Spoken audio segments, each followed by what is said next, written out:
costa hasta las montañas, nadie se queda sin celebrar.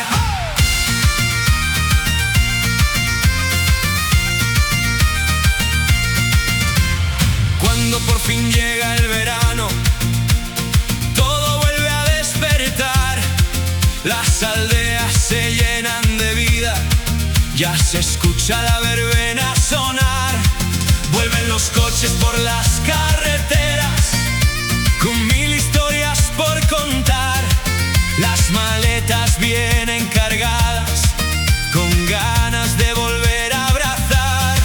Niños corren por las aldeas, todo el mundo vuelve a reír. Los amigos se abrazan fuerte, porque Galicia invita a vivir. Las campanas llaman al pueblo, ya comienza la celebración. No hay reloj cuando estás en casa, solo alegría, amor y pasión. Toda Galicia está de fiesta, que el verano acaba de empezar.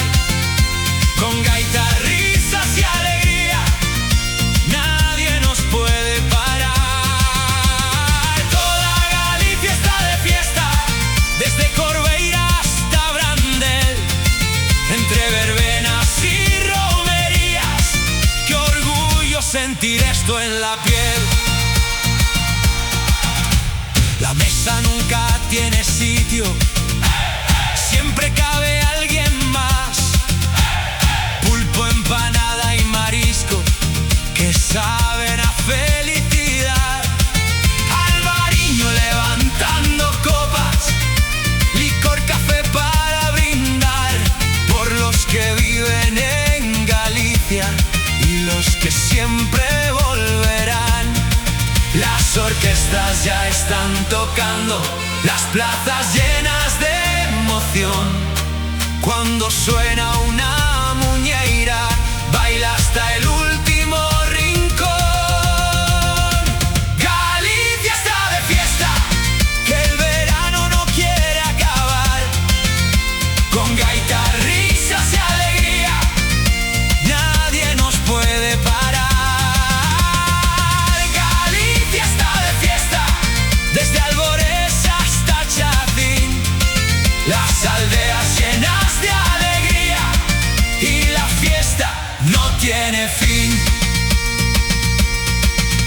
Las fiestas nunca se olvidan, Sant Fins d'Eirón y Ochestal. Cada pueblo tiene una historia que merece celebrar.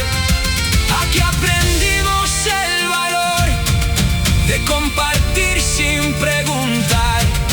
Aquí entendimos que la riqueza es tener con quien celebrar. Galicia está de fiesta, que la fiesta no tiene final. Con la familia y los amigos, todo presta mucho más. Galicia está de fiesta, nuestra tierra, nuestro hogar. Quien la conoce siempre vuelve, porque Galicia es felicidad. Que suenen gaitas y panderetas, que siga viva la tradición. Galicia canta, Galicia baila, Galicia vive en el corazón.